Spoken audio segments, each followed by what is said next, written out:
On va essayer dans ce cours-là de traiter cet exemple, ce problème de chaussée, à laquelle on doit déterminer la dimension, les structures de chaussée. L'exemple est le suivant. L'administration prévoit la construction d'une liaison routière reliant les localités A et B sur une longueur de 20 km.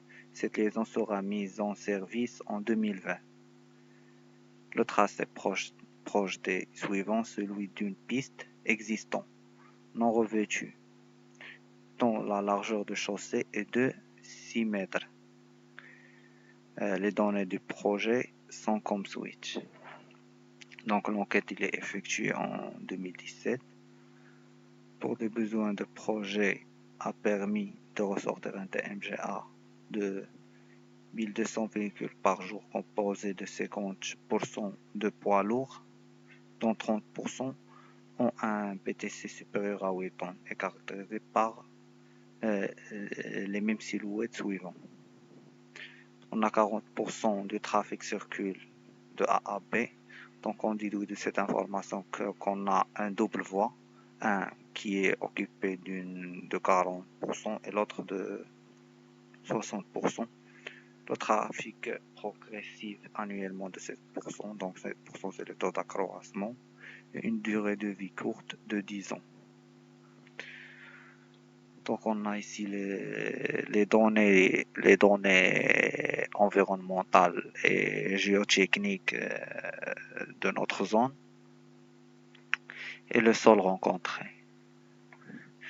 Donc en premier lieu, on doit déterminer le trafic TPL à prendre en considération pour le dimensionnement de la structure. Donc on retourne vers le cours.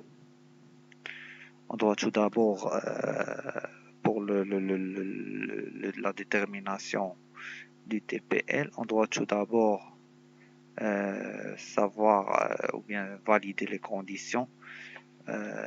Donc, c'est en premier lieu les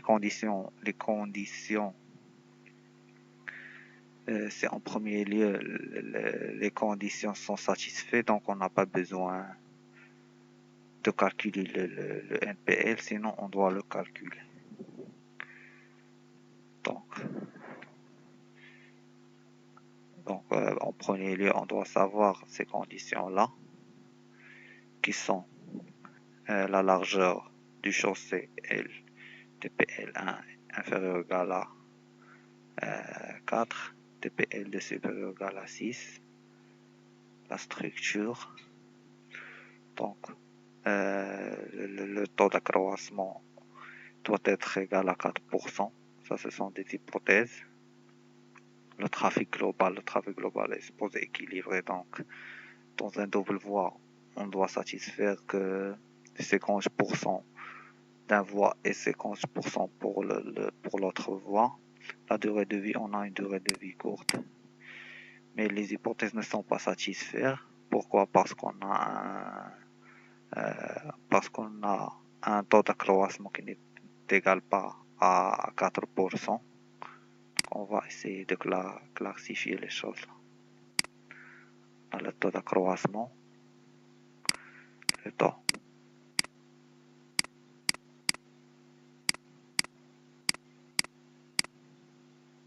est différent de 4. Donc, les conditions, bien les hypothèses ne sont pas satisfaites.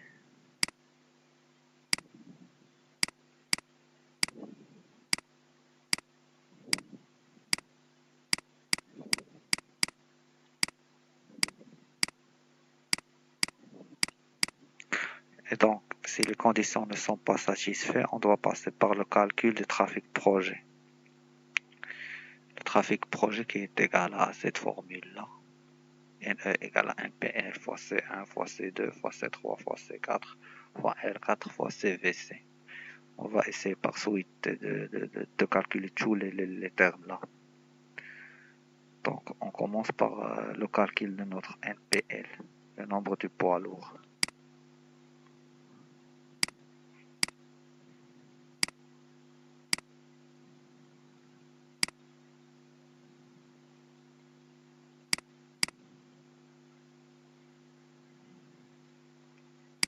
Donc le NPL égale à combien?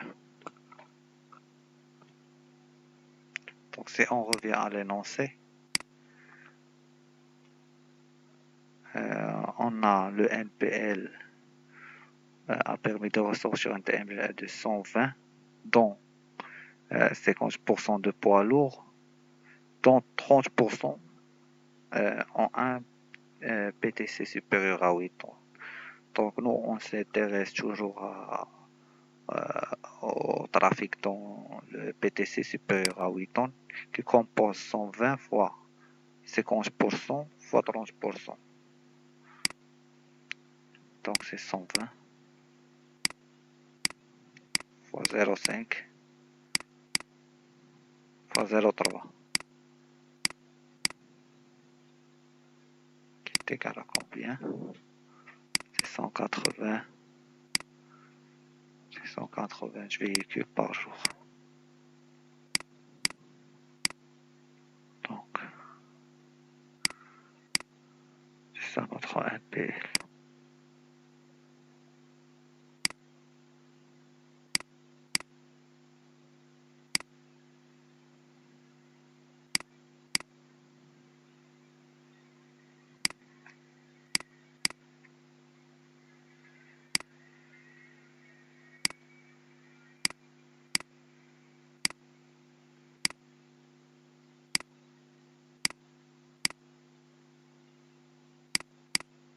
Par jour.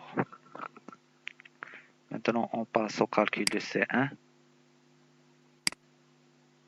Le C1, c'est la largeur du chaussée. C1 égale à 1,5 si la longueur est entre 4 et 6 pour TPL2 à TPL6.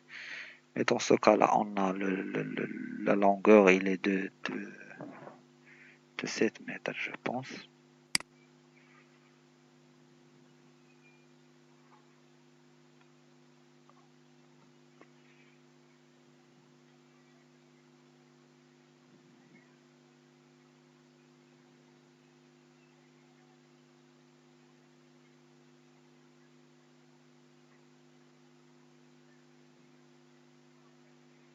Donc, entre A et B, longueur de 20 km. Cette liaison sera mise en service en projetée. Donc, on a une longueur de 6 mètres. Donc, ici, ils ont indiqué que la longueur doit être strictement inférieure à 6. Du coup, on a la longueur égale à bien à 6, donc le C1 sera égal à 1.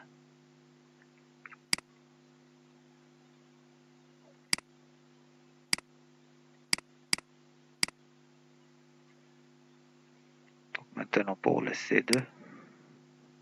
Donc, C2, c'est l'agressivité du trafic. Connaissons l'histogramme de charge par type d'essieu. Pour un trafic donné, l'agressivité de ce trafic est qualifiée par le coefficient CAM correspond à l'agressivité moyenne du poids lourd composant ce trafic par rapport à l'essieu pris en référence. Donc pour calculer le CAM,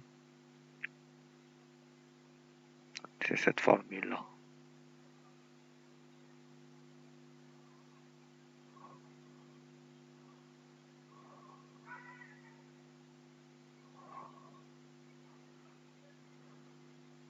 Donc pour calculer le CAM, on doit tout d'abord calculer les agressivités. Les agressivités de chaque essieu.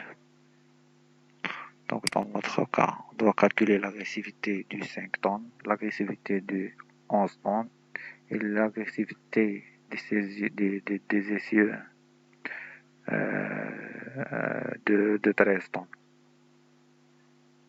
Donc, pour le calcul de l'agressivité, on a l'agressivité, on prend le premier essieu qui est un essieu isolé. c'est l'essieu de 5 tonnes.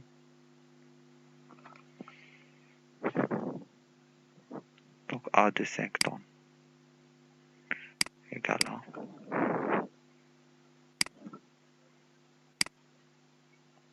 on doit retourner la formule de l'agressivité, CK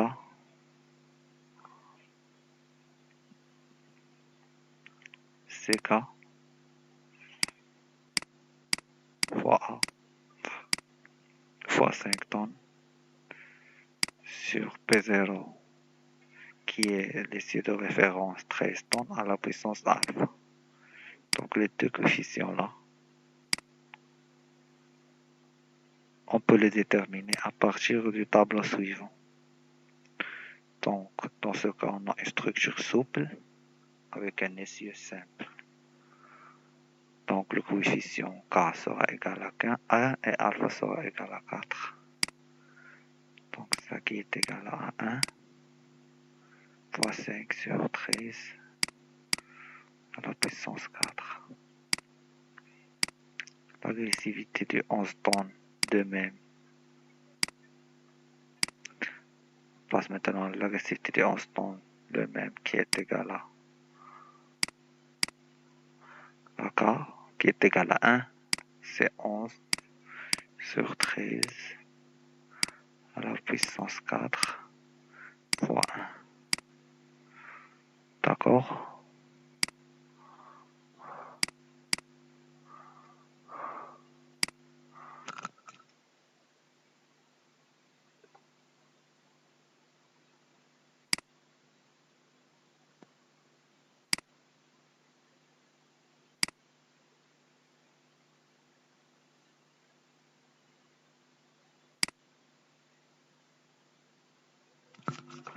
Maintenant, on passe au calcul de l'agressivité des essieux.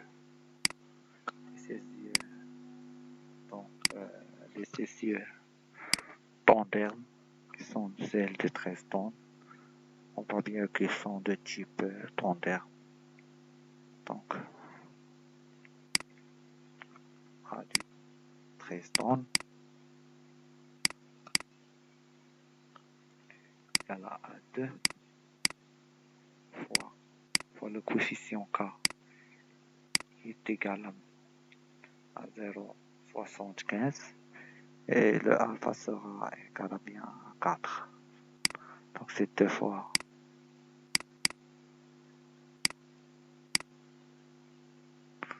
13 sur 13 la puissance 4. D'accord. Donc je vais donner maintenant les valeurs de ces agressivités.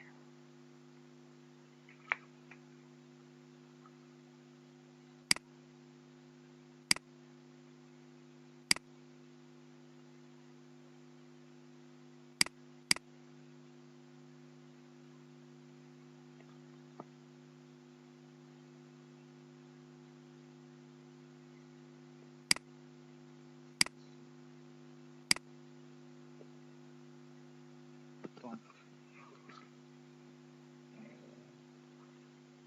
on calcule maintenant le cas.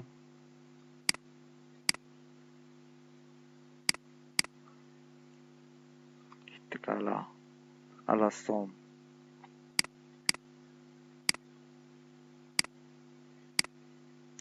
des AI sur NPL.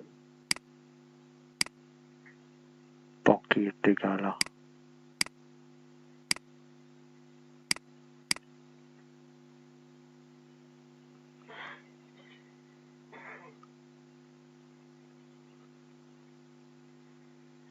donc c'est le NPL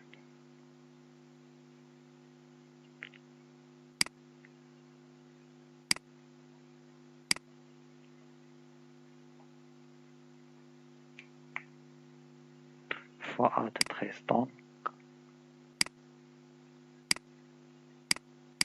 plus NPL fois A de 5 tonnes plus NPL fois A du 11 tonnes sur NPL.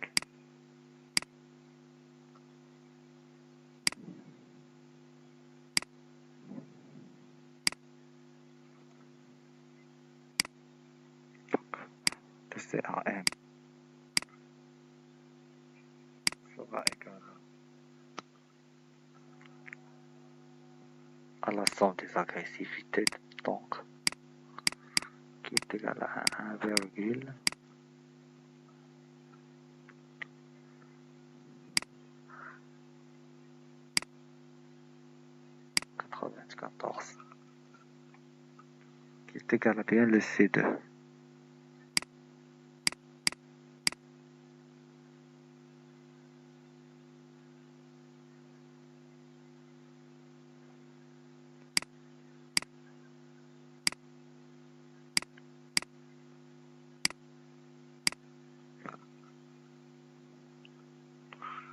Donc maintenant on arrive au calcul de C3 qui est là.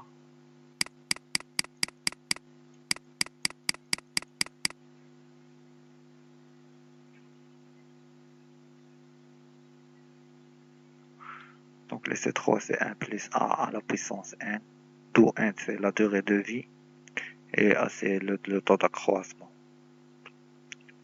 sur 1,04 à la puissance n moins 1, le tout sur 0,04, qui est égal à 1,15 de C4. Donc c'est un double voie, le C4 c'est 0,8.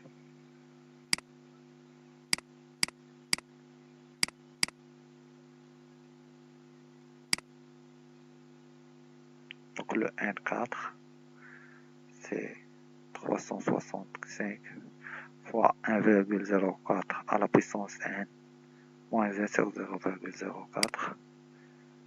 N4 égale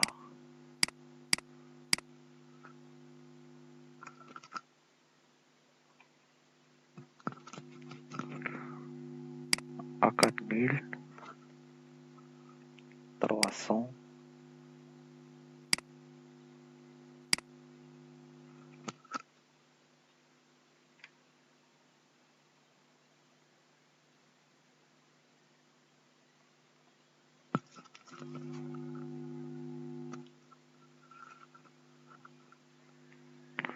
Donc on a maintenant tous les données, sauf que pour le NPL,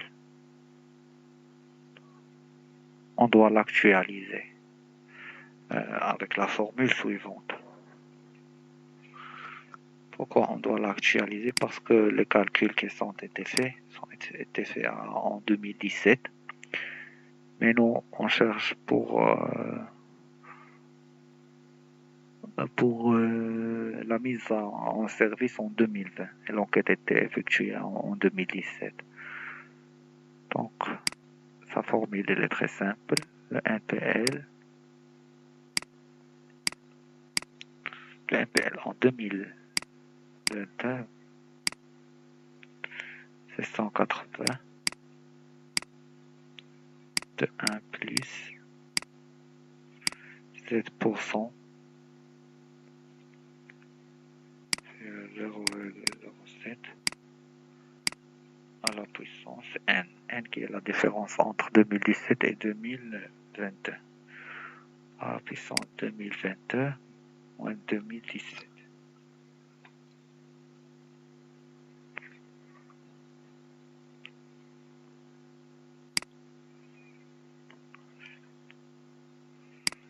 Donc partant de là, c'est 2020. Donc en 2020 moins 2017 à la puissance 3. D'où la nouvelle NPL soit égale à 221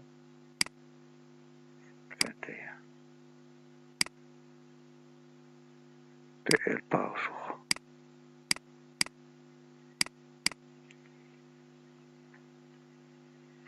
Donc on on a maintenant tous les données pour le calcul du NPL. Donc, il reste le CVCC, le pourcentage de trafic sur la voie la plus chargée. On voit bien que dans les données, on dit que 40% circulent de A à B. Donc, c'est 60% qui circulent de B à A. Et du coup, le C4, le CVC, c'est le pourcentage de trafic sur la voie la plus chargée, qui est du B à A, qui est de 60%. Donc, on va la noter ici. Là, c'est 60%. D'accord. Donc, le calcul du trafic projet, c'est la multiplication de tous ces facteurs-là.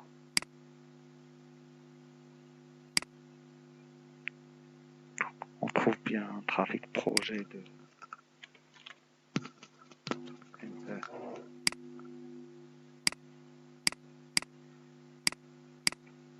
égal à 1,3 à la puissance 6. Donc on voit bien dans ce tableau qu'il correspond à quel TPL. Donc durée de vie, on a une durée de vie courte avec une structure qui est souple.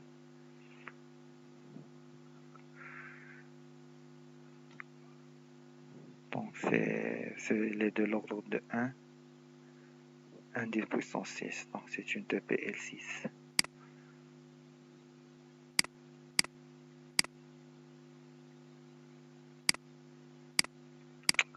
Donc c'est du TPL 6.